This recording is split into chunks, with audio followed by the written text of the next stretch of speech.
comment.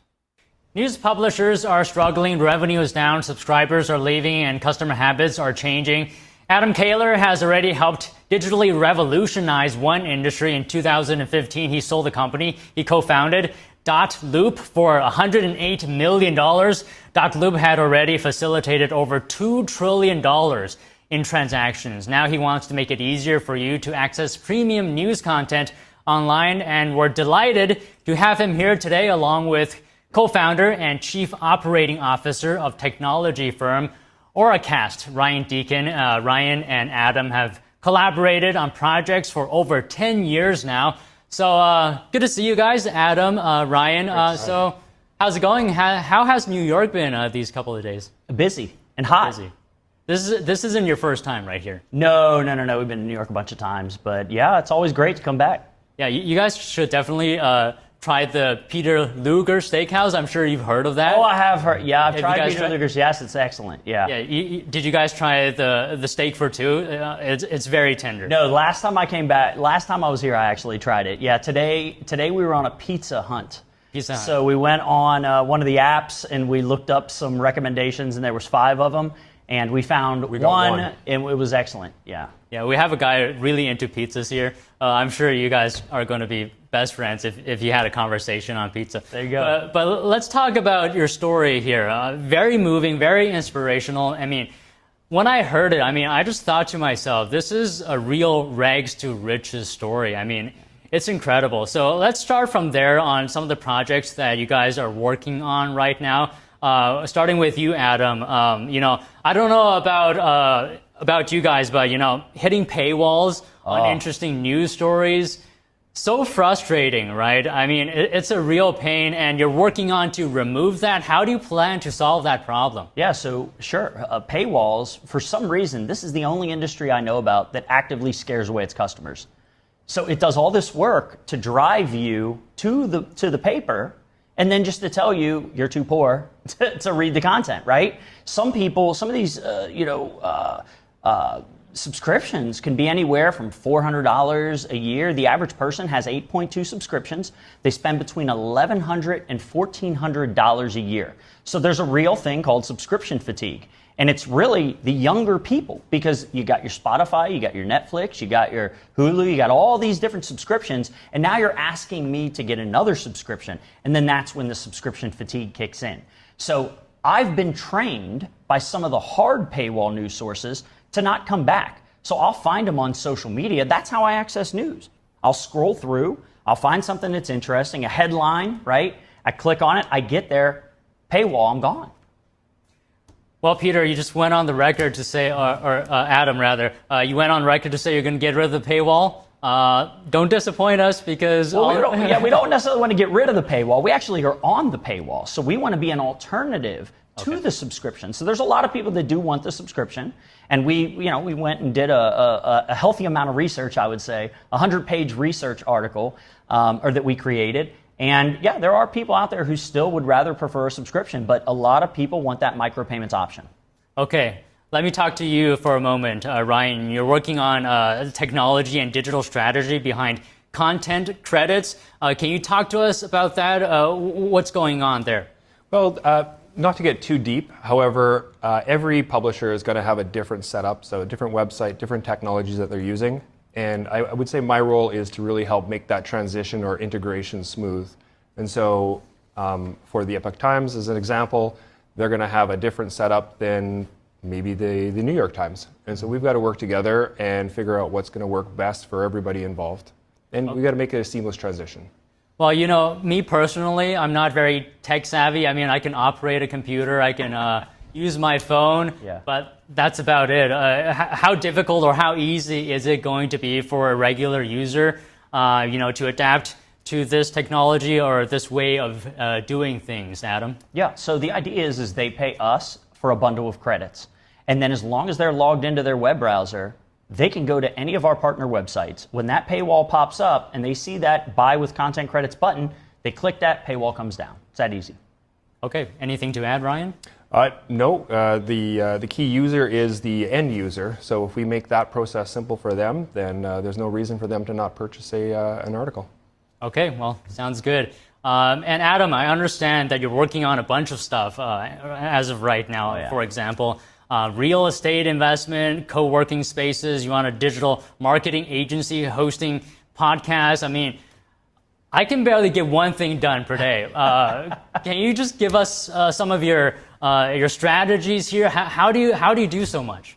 Well, I have a personality type that doesn't like to do one thing. That's the problem. And, surrounding myself with good people like Ryan and having a vast network. I think one of the benefits to being an entrepreneur at this point in my life is I have a pretty big network of people. And, we solve problems digitally for a lot of our customers. And, the news industry is a laggard when it comes to technology. And, there's these issues with, like I said, zero-click search and a lot of things. And we see problems and we want to fix them. And, being able to monetize that 85% of traffic that's coming to a news website that just bounces. I always ask the question, I say, how do you monetize that traffic now? We don't. Well, here we are to help you do that. Okay, Ryan, what changes should we expect in user habits? I mean, has that opened up an opportunity for content credits?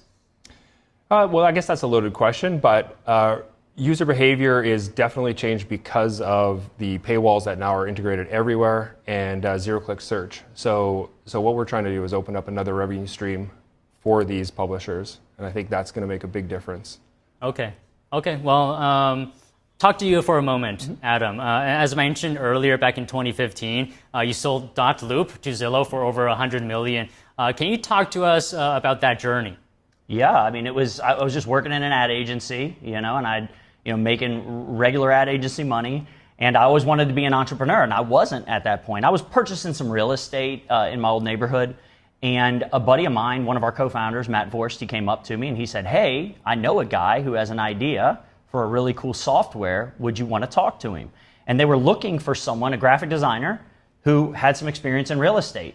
And we met at a Panera Bread up by the University of Cincinnati's campus, and 18 months later, we had a working piece of software.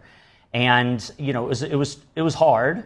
Austin Allison was the one who came up with the idea, and he was out raising money, and we kept having to take deals, equity deals, and we kept getting diluted. And then at one point, we went to a big conference, and one of the executives of a very large real estate company came by, and they had 80,000 agents.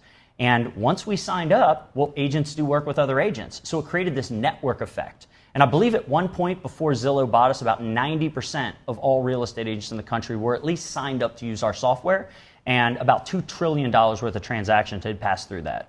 Can you also talk to us how you got to this point, right? Because I understand you had very humble beginnings, and that really motivated you. Can you talk to us about how did that mold you into the entrepreneur that you are today?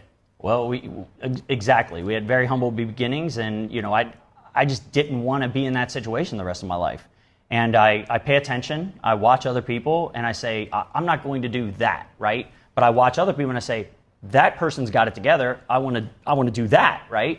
So just sticking with things, trying not to make mistakes, avoiding some of the common mistakes people that grow up in my type of situation end up falling into these traps. And my first goal was just graduate high school. If I could just graduate high school, that'd be fine. And then one thing led to the other. I went to the Art Institute of Pittsburgh for computer animation multimedia. I wanted to do like Toy Story type stuff, right? I went back to Cincinnati. There were no jobs in Toy Story and animation. So I ended up at FedEx Kinko's, working second shift at one point. But you leverage things, right? You just got to stick with it. You got to know what your goals are. And you just got to fight every day. And you got to build up skills that people want. And I just so happened to do that. And over time, I'm 47 years old right now. So over time, I have built up those skills. And I trust in myself. I don't want to have to trust in someone else to make the right choices so that I keep my job. I want to carve out my own path. And nobody is going to trust, you're not going to be able to trust anyone besides you in your life as much as you, right? So that's what I did. Well, I mean, that's really important because a lot of people fail to change their situation because they're just not determined enough. They give up halfway. And I understand, Ryan, you also had humble beginnings. Would you like to share with us some of your journey? Yeah, sure. Maybe not as humble as Adam's, let's just say. However, I would say maybe my driver is a little bit different. My passion is truly helping businesses and people. So I guess really the goal is to make sure that everything works smoothly, and there's nothing that gives me more gratitude than somebody else appreciating our work. And I think that's my overall driver. I mean, I love money as well, but I think the driver is really helping people. That's right. Right, and then I'll ask you this, Ryan, from a technology perspective, what's on the horizon? What's your perspective for entrepreneurs to grasp and perhaps prepare for in the coming 5 years or even 10 years? Really, it's being flexible, because nobody knows really what's going to be around the corner. AI is a game changer for everyone. And if you can predict the future, give me your number, because I'd like to talk to you. But short of that, being ready to be flexible in technology is ever changing. And that's one of the big challenges for us, is staying on top of things and adapting. We got to be a chameleon. Right. Adam, same question to you. Do you see anything on the radar coming up? Oh, I definitely see AI changing everything. I mean, this is the next wave, right? You had Web 1. Web 2 brought in apps and things like that, cloud computing, and now Web 3. I mean, it's coming. You got blockchain technology, which is on the horizon. I think there's some applications that make sense for that, especially when it comes to security and trust. But then on top of that, AI. I mean, we talk about it all the time, but AI is going to change a lot of things. It's going to remove a lot of jobs, that administrative type work. But those jobs are going to change, right? That doesn't mean that these people aren't going to have work. It's just they're going to be expected to do more, because we know AI can do a lot of the heavy lifting. But as someone who doesn't want to write proposals, who doesn't want to do that, AI can do a lot of that kind of rudimentary like tasks, that just blue collar type work when it comes to office work that a lot of people do right now. And I think it's going to make us happier employees at the end of the day. All right, we just got about a minute left, and I'll ask you guys one more question. Can you talk to us about the collaboration between you two that you've done? Because for 10 years, you've been partnered in certain aspects. Yeah. So, my agency, you think of it like the Hollywood model. So I may not need a Java developer 40 hours a week, but I do need one every once in a while for a project.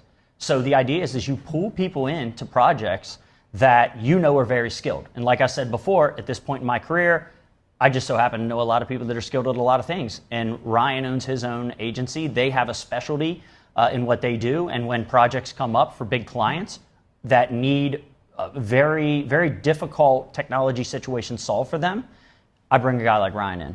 Yeah, and we might not always be the right fit. And I think being honest with yourselves as well. And, if there's a large project that's in a technology that we're not experts in, it's great to let our customers know that maybe we're not a good fit, and I'll let Adam know that we're not a good fit, and he'll find another great company to work with as well. Well, it looks like to me you guys are collaborating very well. Thank you very much, gentlemen. I appreciate it. Thank you. Appreciate it. Okay, on to markets.